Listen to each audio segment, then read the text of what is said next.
On continue de parler de ce fameux Enduropal qui a lieu tout au long du week-end du Touquet. Je suis avec Jean-René Delcroix, le directeur des services techniques du Touquet. Bonjour. Bonjour. Alors, c'est donc vous le responsable des services qui ont mis en œuvre une nouvelle fois ce parcours de l'Enduropal sur la plage. Ça fait combien de temps que vos équipes travaillent et combien de personnes ont dû s'y atteler?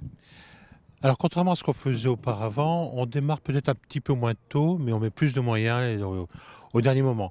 En fait, on s'aperçoit qu'avec les conditions météorologiques, les marais, bien souvent, dans le temps, on mettait des poteaux et des rubalises et qu'on devait refaire après quand la marée était passée. Donc là, si je dirais, c'est vraiment depuis 3 semaines. Les engins, tout ce qui est mécanique, vraiment depuis 15 jours, mais avec un peu plus d'engins.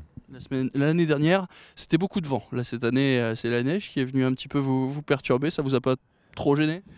Alors pour l'instant, non, on est encore en vigilance orange dès cet après-midi et la nuit prochaine. On ne devrait pas avoir de grosses hauteurs. On annonce plutôt un temps clément pour dimanche, plus moyen pour samedi, et vendredi, ça devrait bien se passer également. Non, mais pour la construction, vous n'avez pas été embêté par le froid? Non, pour la plage proprement dit, non. Pour l'arrivée des partenaires, etc., il y a des camions qui n'ont pas pu circuler. Donc voilà, donc ça complique un petit peu les choses hier matin. Mais bon, globalement, pour le sable, non, on est quand même sur un milieu où est-ce qu'on peut, où le peu de neige ou le peu de gel, ça prend pas beaucoup parce que c'est très salé. Et deux, donc ça ne perturbe pas les engins pour ça, non. D'ailleurs, on avait vu donc l'année dernière, hein, pour en venir, donc beaucoup de vent. Là, cette année, il fait très froid.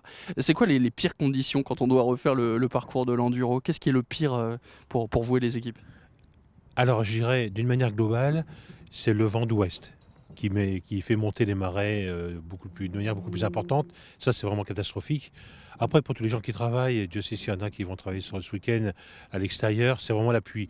Le vent, malgré tout, bon, quand ça n'a pas d'influence sur la marée, c'est pas catastrophique. Le froid non plus. Le froid, on est bien équipé. Je pense que c'est la pluie qui est vraiment la plus embêtante pour ceux qui restent longtemps dehors. Alors là, on va parler donc du parcours à proprement parler. Est-ce que vous nous avez réservé des surprises cette année sur le tracé? Oui, donc ça, en collaboration avec David Auquier qui gère ce côté sportif, bien évidemment, on souhaite maintenir l'attractivité, vraiment l'attrait de ce parcours, certes qui ne passe plus dans les dunes, mais qui est formé artificiellement sur la plage. Et cette année, oui, oui, au lieu de faire des buts, on a fait peut-être un peu de fosse cette année, on a fait des virages un peu différents, on a fait des choses qui donnent de l'attrait à la course, et pour les pilotes et pour les spectateurs. Vous parliez des dunes. L'année dernière, elles étaient fermées aux spectateurs. Est-ce que c'est de nouveau le cas cette année? Alors, l'année dernière, elles étaient fortement déconseillées. Bon, cette année, ça sera vraiment impératif. On va mettre des gros moyens pour faire respecter le côté environnemental, qui est un volet avec la sécurité très important aussi pour nous. Et de plus en plus, si on veut que cette épreuve perdure, il faut vraiment qu'on fasse des efforts. Et cette année, on en a fait beaucoup plus que d'habitude encore, à la demande des services de l'État, hein. Et on va se charger de faire vraiment respecter ces interdictions dans les dunes. Et C'est quoi? on compte vraiment sur le public pour le respecter. C'est le public qui n'était pas assez respectueux, qui crée des problèmes environnementaux là-dedans? Je dirais, c'est toujours pareil. Bon, le public, lui, ce qu'il souhaite, c'est d'avoir une meilleure visibilité sur la course. C'est vrai que quand on se met un peu en hauteur, on a tendance à dire, forcément, on voit mieux. Mais c'est vrai que bon, on perturbe un peu le milieu et il faut pas, voilà, il faut éviter. Mais c'est vrai que c'était un très bon spot, hein, pour voir la course. C'était un des spots privilégiés. Vous qui connaissez maintenant très bien ce fameux front de mer du Touquet, vous nous conseilleriez de nous mettre où pour bien assister à la course? Je dirais, traditionnellement, ce qui est les tribunes naturelles, c'est les digues. Mm. Les digues, elles sont en hauteur par rapport au circuit. Elles sont faciles d'accès. On n'a pas à marcher dans le sable, etc. Alors c'est vrai que les naturels, oui, c'est pas le côté naturel, effectivement. Si on veut vraiment mettre dans le sable, au Touquet, vous avez la possibilité d'aller dans le sable entre les circuits montants et descendants. Vous êtes délimité par des ganivelles, hein. Évidemment, en termes de sécurité, il faut faire attention. Et après, j'irai, on peut déambuler tranquillement dans le couloir qui est réservé entre le Touquet et Stella pour ceux qui veulent se promener en même temps.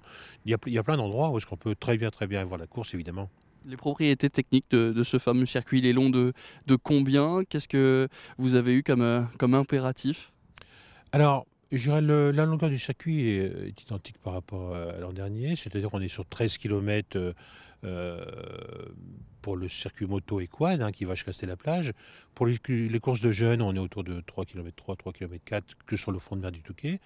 On a par contre agrandi encore un petit peu le circuit vintage, vu qu'il y a énormément de pilotes qui s'intéressent à cette course et c'est tant mieux. C'est vraiment un très beau spectacle dès le vendredi après-midi.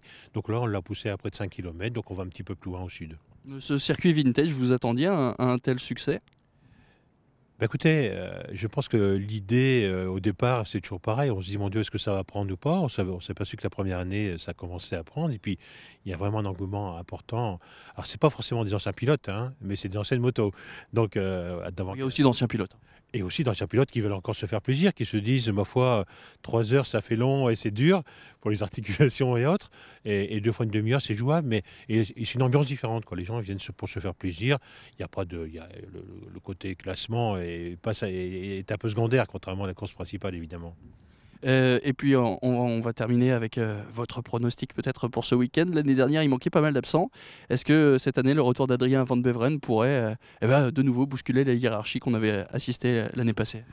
Alors là, je dirais, je ne peux pas parler en tant que directeur des services techniques, mais en tant que moteur et passionné de moto, je pense qu'effectivement, ils sont 4-5. Bon, il y a les Watson, les De Vries, tout ça qui sont, Milko évidemment qui va défendre. Et puis Adrien, je crois qu'il quelque part, il le mériterait. C'est vrai qu'avec les déboires qu'il a eu sur le Dakar, il a montré qu'il était capable de gagner ce Dakar. Et je pense qu'il s'y arriverait à gagner le Touquet, ce serait bien pour ceci dit, à mon avis, ça va pas être facile parce qu'il y a des petits jeunes là qui sont très très rapides. On s'aperçoit, on en parlait encore ce matin avec David Ogier, il y a vraiment un plateau, le top plateau évidemment. Et on a des gens qui sont vraiment quasiment intouchables pour les très bons pilotes, quoi. Ils sont, à mon avis, les 4-5 au-dessus là, qui sont. Mais c'est vrai, faire de l'attrait de la course, c'est très bien. Et puis vous leur avez réservé quelques petites surprises sur la piste, on verra ça dimanche. Tout à fait, et sportivement, que le meilleur gagne. Merci beaucoup Jean-René Delcroix, le directeur des services techniques de la ville du Touquet. Services techniques donc, qui ont été fortement mobilisés ce mois de janvier pour de nouveau offrir un spectacle incroyable aux spectateurs de l'Enduropal.